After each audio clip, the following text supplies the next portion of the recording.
Regard croisé, troisième partie de ce rendez-vous. Zimbabwe, nous allons parler cette fois-ci le Zimbabwe, non le Bénin. Hein. Le Bénin, c'est bon pour vous, non Dimas, peut-être un dernier mot à placer avant qu'on passe au Zimbabwe. Non, j'avais dit ça que... fait son mea culpa pour pouvoir moi, je ne pense pas que c'est un mea culpa. Et ce qu'il fait, c'est un débat qui n'existe pas. Parce que le problème de changement de mandat, c'est lui qui... de limitation de mandat ou bien de sauter le verrou, de faire quoi que ce soit. Ce qui touche le mandat, il y a les règles qui ont prévu ça déjà au Bénin. Donc, c'est lui qui voulait remettre ça en cause. C'est du réchauffé, en fait. Oui, c'est du réchauffé, ça. Il n'y a rien du nouveau. Non. On a ok, on passe au Zimbabwe. Le gouvernement dans la rue contre les sanctions occidentales. Firmé Tekwagbo, quand le vieux était là, on n'avait pas vraiment assisté à ce genre de choses. Qu'est-ce qui se passe actuellement dans ce pays-là quand le vieux était là, le vieux, il était toujours contre les Occidentaux étaient toujours contre lui. Vous savez, vous connaissez très bien l'histoire des fermiers blancs. Le vieux a été contre ces fermiers blancs et c'est ça, il a pris une décision très sévère qui a été très fatale pour le peuple zimbabwéen. Il les a chassés et l'agriculture a appauvri considérablement l'agriculture zimbabwéenne et avec leur monnaie, avec une politique moins avantageuse pour le peuple. Vous avez vu tout ce que le pays a traversé jusqu'à ce que le vieux, jusqu'au coup d'État et jusqu'à sa mort récente. Aujourd'hui, si le peuple zimbabwéen ou si le gouvernement zimbabwéen s'insurge contre les sanctions occidentales, contre les Occidentaux, peut-être on peut dire que c'est de bonne guerre. Ils veulent... c'est le souhait de plusieurs pays africains, c'est de vivre, de choisir vivre sans les puissances occidentales. Mais je me demande si cela leur est possible. On va vous sanctionner, peut-être vous êtes tellement impuissant face à ces sanctions, mais qu'est-ce que vous pourrez faire? Du moment où les Africains ne vont pas chercher à se prendre en charge, à redéfinir un modèle africain pour les Africains, je pense que les Occidentaux, les puissances occidentales nous vont toujours nous imposer un certain nombre de choses. Quand vous avez l'Union africaine qui dépend strictement de la Chine, des États-Unis, de l'Union européenne, qu'est-ce que vous voulez ou qu'est-ce que vous attendez que les Occidents vous donnent ou vous infligent? On vous donne de l'argent et après on vous dit c'est comme ça, vous devez utiliser ou dépenser cet argent-là. Auquel cas, vous avez telle sanction. Je pense que c'est comme ça le monde africain vit. Nous dépendons de l'Occident et nous ne pourrons que subir les affres de l'Occident. Ambroise Kondjo, pourquoi marcher actuellement dans ce pays-là quand on sait que l'autre là était venu pour quand même relancer les choses proprement dites et quelques mois après le départ du vieux Mugabe, l'arrivée de Mnangagwa, on dit ça va pas, il faut battre le pavé contre l'occidental. On se demande concrètement ce qui se passe. Oui, je crois que cette manifestation n'est pas, je crois, n'est pas forcément destinée contre l'Occident, mais contre le régime lui-même. Parce que, d'abord, ceux qui manifestent aujourd'hui n'avaient pas compris le vieux. Le vieux a assez raté en matière de dictature, sauf que c'est un monsieur qui est panafricaniste, qui a sauvegardé le peu de dignité et du panafricanisme au Zimbabwe. Mnangagwa, qui était un frère de lutte, qui l'a remplacé, a raté le coche en massacrant des gens 2 semaines après la prise de pouvoir, avec les militaires, les mêmes militaires qui sont à ses ordres ou à sa solde. Donc c'est pour dire que ce à quoi les gens espéraient, après le départ de Mugabe, c'est vrai que ce qui a plus énervé les Zimbabwéens, c'est la femme de Mugabe, qui a voulu tenter de remplacer son mari, ce qui deviendrait une indécence aux yeux des Zimbabwéens. Mais aujourd'hui, Mnangagwa est venu, il a, au lieu d'écouter le peuple et de jouer un peu le jeu démocratique, même si c'est avec hypocrisie, il a préféré mater une partie du peuple. La preuve, il y a eu des blessés, des morts, entre-temps, quand il avait pris le pouvoir. Et c'est maintenant qu'il s'est recroquevillé. Face à une situation économique qui s'enfonce, avec la monnaie zimbabwéenne qui est en total déficit. Je ne sais pas comment vous pouvez acheter du pain qu'on achète. Nous, on achète ici à 200 francs. Il faut au moins 2000 milliards de francs, peut-être, pour acheter un pain au Zimbabwe. Vous comprenez ça? C'est un pays, ça. Donc, ça l'a monté déjà au cou et à la tête des Zimbabwéens. C'est normal qu'ils réagissent. Maintenant, réagir contre qui? Contre l'Occident. Parce que, à raison, l'Occident est le mal de la situation économique dans laquelle est plongé le Zimbabwe, selon ces manifestants, parce que voulant tout et tout pour booster un dictateur, selon eux, comment on les appelle, sauf qu'à leur entendement, c'est un panafricaniste, quelqu'un qui sauvegarde les acquis, des gens qui veulent l'authenticité africaine. Ça, il faut mettre ça en livre. Secondo a tort, parce que le blanc, quand il est arrivé, il a certainement des intérêts. Mais sauf que l'intérêt qu'il veut prendre, c'est d'abord l'intérêt du peuple zimbabwéen. Donc, c'est là où les deux ne se sont pas compris. Et l'autre là, Mugabe est parti. Mais l'enjeu est toujours de taille au Zimbabwe parce que la crise qui secouait, la crise qu'avait laissé Mugabe après son départ, la crise perdue et s'enfonce et s'empire. Maintenant, moi je crois que s'ils ont à s'en prendre à quelqu'un, c'est au pouvoir actuel d'ouvrir le jeu démocratique, aller vers les droits de l'homme, organiser des élections transparentes, refondre les institutions et revoir la situation de la monnaie zimbabwéenne pour relancer l'économie et la croissance. Et quand vous parlez, l'autre là vous regarde avec beaucoup plus d'attention. Je voudrais le couper sur la question. Dis-moi si vous suivez avec. Je voudrais voir là où il voulait chuter, mais je ne l'ai pas tellement saisi. Non, les identités de ceux qui ont mené ces manifestations sont claires. C'est les partisans du pouvoir. La manifestation a été menée par Auxilia Mnangagwa, qui est l'épouse d'Emerson Mnangagwa, qui est l'actuel chef d'État du Zimbabwe.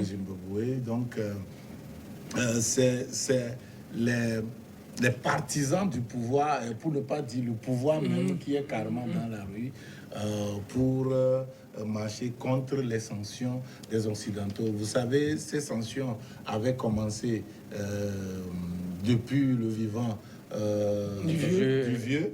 Et tout le monde sait que Emerson était farouche et classique du système de Mugabe. Et donc, les sanctions avaient commencé à son époque et à sa mort, c'est accentué. Il y a une centaine de personnes et de sociétés zimbabwéennes qui étaient visées par ces sanctions. Les États-Unis ont maintenu en bloc ces sanctions, mais quand bien même la France, ou du moins l'Union européenne et le FMI ont pris langue avec ces autorités-là pour assouplir un peu ces sanctions. Mais il faut dire que ces sanctions visent un certain nombre de personnes et c'est eux qui sont maintenant dans la rue avec la tête... Pourquoi on maintient les sanctions? Pourquoi on les maintient? Pour quelles raisons? Est-ce qu'on en a besoin de tout ça là pour relancer le pays? Ils en ont fait au Togo, je ne sais pas si ça a marché. Le Togo a servi de terre d'expérience, comment on dit ça, de cobaye, pour pouvoir voir si... par l'application de ces sanctions, on peut amener le pays à la démocratie. Sauf qu'on a vu que le général Eyadema, un bon général, n'a pas cédé à ces sanctions et a maintenu le cap jusqu'à gouverner le pays comme il peut, jusqu'à ce que Fonya Singbe n'arrive et a essayé d'implanter les règles démocratiques réelles. Mais l'Occident même a vu que ça n'avait pas porté de fruits. Quand nous sommes maintenant en démocratie au Togo, ce n'est pas parce que le Togo a été sanctionné. Non, je ne pense pas. Et tout le monde sait que ce qui se passe au Zimbabwe, d'ailleurs, si nous prenons l'histoire du Zimbabwe, ce n'est même pas comparable à ce qui se passe au Togo. Parce que là-bas, il s'agissait des Blancs qui étaient venus s'accaparer directement des terres cultivables des Zimbabwéens. Et là-dessus, le vieux, en vrai nationaliste, n'avait pas accepté, a mis tout en œuvre pour nationaliser ces terres et a mis dehors. Donc maintenant, il est vrai que d'une manière ou d'une autre, les Blancs là, mettaient ces terres en exploitation, plus que ce qu'on voit aujourd'hui. Mais cela ne voulait pas dire que quand c'était en exploitation, ça profitait aux Zimbabwéens. Non. C'est des produits qui étaient destinés à l'extérieur et qui enrichissaient les agriculteurs occidentaux là et les sociétés occidentales qui venaient profiter du sol zimbabwéen. Et donc, ici, c'est clairement la colonisation qui continuait d'une manière ou d'une autre, et on a vu un vrai nationaliste qui a essayé de nationaliser les choses, quand bien même on peut nous montrer des choses que les Zimbabwéens ont fait, ont ceci, ont cela, tout cela. Et donc, les sanctions là étaient maintenues, et quand Emerson est venu le remplacer, et il y a eu encore des grabuges, ce qui a fait maintenir encore ces sanctions jusqu'à aujourd'hui. Et donc, c'est carrément le pouvoir qui était dans la rue pour pouvoir revendiquer la levée de ces sanctions. Est-ce que c'est ça qui peut faire développer ce pays? Je ne sais pas. Je pense que le Zimbabwe a suffisamment de moyens. Et tout ce qu'on peut dire, c'est de laisser ce pays se gouverner en bonne et due forme pour pouvoir développer, pour pouvoir atteindre le développement. On a vu à côté, avec le Rwanda, quand ils ont laissé la main libre, personne ne lui parle de démocratie. Hein. Et il s'est levé, il peut aller même tuer ses adversaires politiques au-delà des frontières. Et on ne lui disait rien. Mais tout le monde prend plutôt ce pays comme exemple un modèle de développement. Exactement. Tout le monde se félicite de ces efforts que fait Kagame. C'est comme ça qu'il s'appelle le président rwandais. Paul Kagame.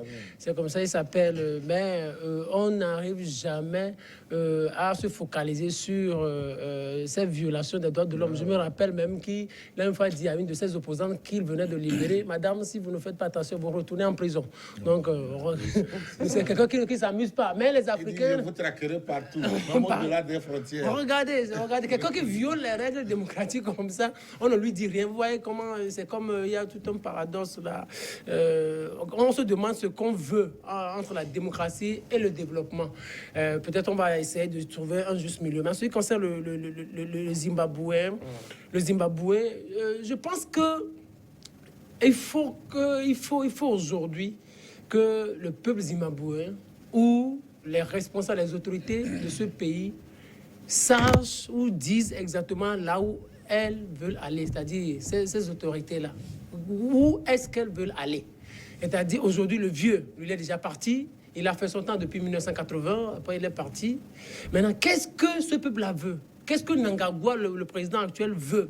Maintenant, il faut redéfinir les bases d'un nouveau développement, d'un nouveau décollage, comment asseoir la croissance, comment s'ouvrir aux investisseurs, comme le Togo l'a fait, parce que le Togo venait de loin quand on a coupé la coopération, on avait eu cette sanction là de 92, c'est ça, 92, non, en 2005, jusqu'à la mort du général Edema. Quand Fonya Singbe est arrivé, il a passé assez de temps pour rassurer les institutions de Bretton Woods, les investisseurs, les partenaires internationaux. Et après, on est devenu PPTE, pays pauvre très endetté, et ce qui a permis à ce qu'on nous prête de l'argent, parce qu'on nos dettes, on est devenu solvable. Maintenant, on peut dire, avec le Togo, on peut composer.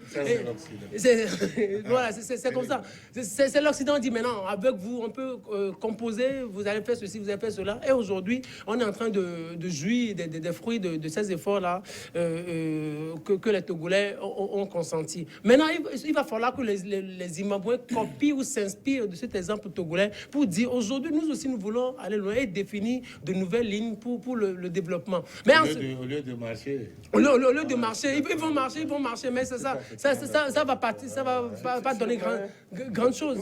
Merci, on va mettre un thème à ce sujet-là, peut-être en 30 secondes pour clôturer. Oui, je dis, il faut qu'ils oublient ces histoires de sanctions-là et se disent, on veut aller quelque part redéfinir de nouvelles lignes pour le développement de ce pays-là. Merci Firmin. Une pause et juste derrière on se retrouve pour parler Togo, l'opposition, tentative de Monseigneur Podjopo, recoller les morceaux. À très vite.